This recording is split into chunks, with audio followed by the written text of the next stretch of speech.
그러면 좀 약간 비슷한 네. 거지만 조금 이제 다른 각도로요. 네. 제가 아파트를 사든 상가를 사든 하려고 합니다. 네. 중개사가 있지 않습니까? 제가 이 중개사를 어떻게 잘 활용해서 제가 원하는 목표를 달성할 수 있을까요? 활용법. 활용법. 예. 저는 본인이 갖고 있는 모든 것들을 잘 설명해서, 그러니까 이런 나의 거죠. 정보를.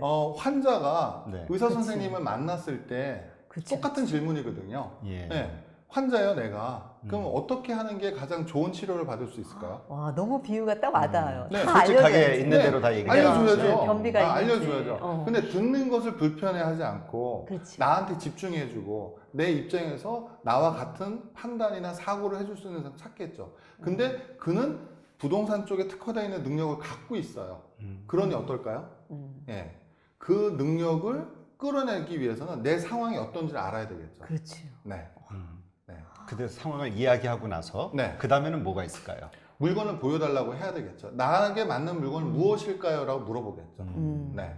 그러니까 예를 들어서 젊은 친구가 왔어요. 네. 네, 젊은 친구가 왔다면 조금 주차가 불편하지만 재건축을 앞둔 이 집이 어떨까요? 향후에 재건축을 하면 한 10평 더 늘려서 가실 수 있고요. 하지만 한 6년 정도는 다소 라지레이터에서 나오는 미지근한 온열을 느끼셔야 되고 간혹가다 녹물이 한 번씩 나올 수 있는 이런 아파트예요.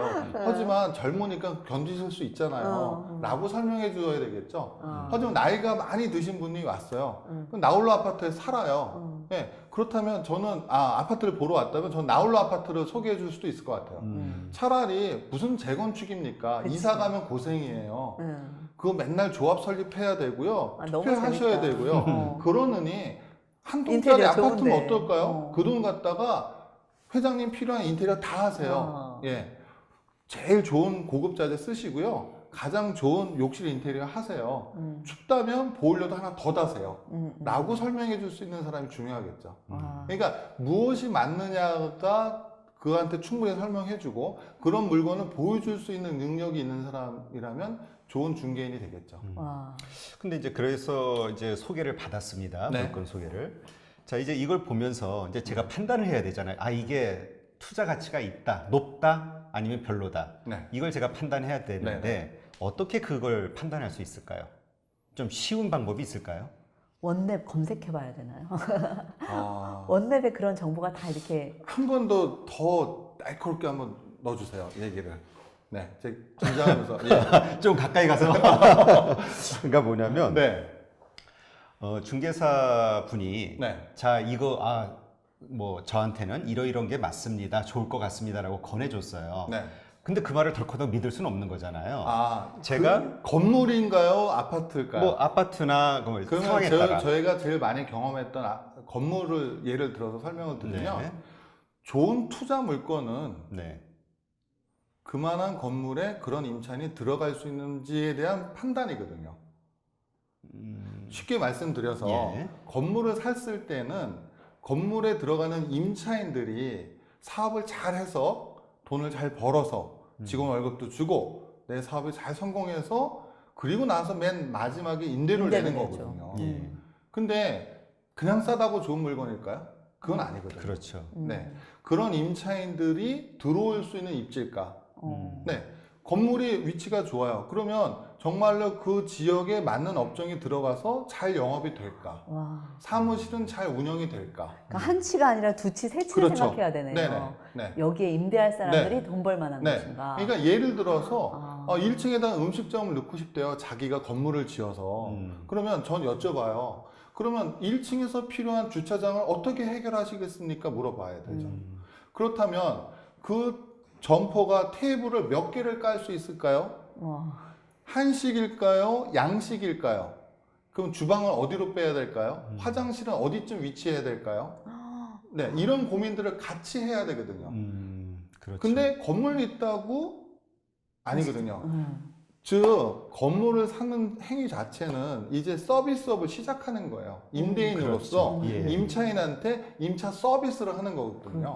네. 그렇죠. 그렇다면 소비자 결국은 임차인들이 어느 정도의 만족도에 어느 정도의 비용을 낼 수 있는지를 검토해 보는 게 첫 번째겠죠. 와. 네, 그러네요. 네.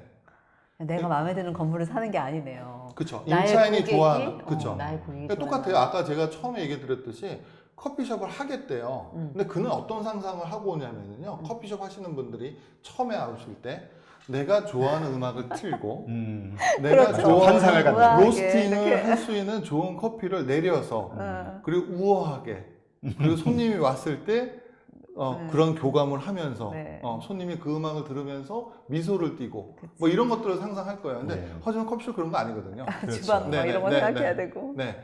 그 아무리 좋은 노래도요. 3번 이상 듣고 하루 종일 들으면 아마 힘들 거예요. 네. 그 말씀하시니까 제가 좀 와닿네요. 네. 그러니까 어떤 임차인들이 네. 들어와서 제대로 장사하면서 돈을 낼 수 그렇죠. 있을지. 그러니까 건물을 지을 때도 철저하게 어떻게 임차인 위주로 설계를 해야 돼요.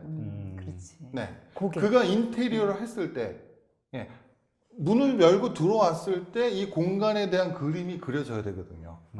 네.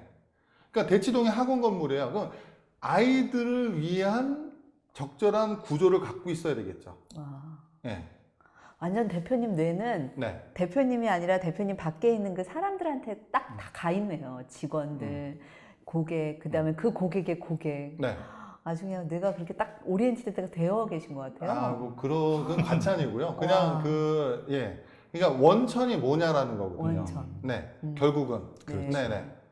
그러니까 건물이 돈 주지 않는 거거든요. 와. 우리가 개밥을 사러 갈 때 개를 시키나요? 아니죠. 사람이 가서 사잖아요. 그렇죠. 예, 예. 그죠? 예. 그러면 사람하고의 어떤 그것이 더 중요하잖아요. 예. 그러니까 결국 원천에 대한 문제인 것 같아요. 무엇이 어디서 나오느냐. 예. 그래서 원랩인가 봐요. 이름에 원상이라고 지은 부모님의 큰 뜻이 있으셨던 거 네네. 아닌가? 저는 이제 제가 한자 이름이 네. 으뜸원자에다 서로상자였어요. 서로상이. 예, 서로 으뜸이 되자라는 뜻이거든요. 와. 예, 그러니까 제가 잘하는 거는 제가 먼저 경험한 것들을 제가 먼저 경험하고 좋으면 전달해요. 이름대로 사시네요. 네. 그때 당시 굉장히 쌀한 가마니 주고 지으셨대요. 네. 그러니까 이렇게 성공하신 것 같은데. 그건 한번 여쭤보겠습니다. 집에 예. 가서. 네. 와. 근데 이제 네. 부동산에도 이제 지금 우리 대표님 같은 경우는 이제 빌딩 전문이시고 또 여러 분야가 있지 않습니까? 경매도 있고 토지도 있고 뭐 네. 뭐 아파트 주택 쪽도 있고 여러 분야가 있는데 지금 뭐 정부의 정책이라든가 또 이 경기 현황 이런 것들을 바탕으로 봤을 때 네. 앞으로 그래도 좀 수익을 평균 이상으로 올릴 수 있는 분야가 있다면 대표님은 어느 쪽이라고 생각하세요? 좀 저한테 좀 어려운 질문이고요. 사실은 어떻게 이거 만원의 행복 그 점쟁이한테 네, 물어봐야 그러니까 되는 거 이거 아니야? 하나 찍어주셔야 우리가 또. 근데 분야별보다는 네. 일단은 왜 저는 이게 정부 정책을 보더라도 네. 정부에서 왜 그 정책을 왜 할까 고민해서 보거든요. 예. 무엇을 막기 위해서 하고 그에 대한 압력은 얼마나 강한가. 예. 지금 무엇인가를 막기 위해서 그 정책들을 피고 있는 거잖아요. 그렇죠. 그렇죠, 그렇죠. 그러면 그에 대한 열망이 큰가?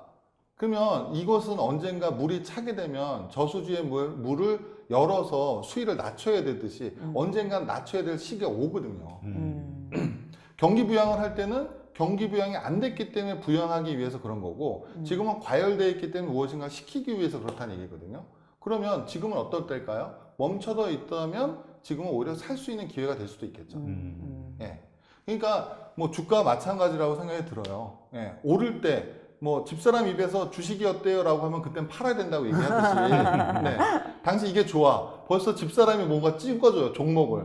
그땐 팔아야 된다고 얘기하잖아요 우리가. 마찬가지로 지금 이런 정책들이 있다라는 얘기는 그동안 무엇인가 있었다는 얘기고 그리고 그런 것들이 있었던 이유는 뭘까라고 고민해봐야 되겠죠. 첫 번째 뭘까요?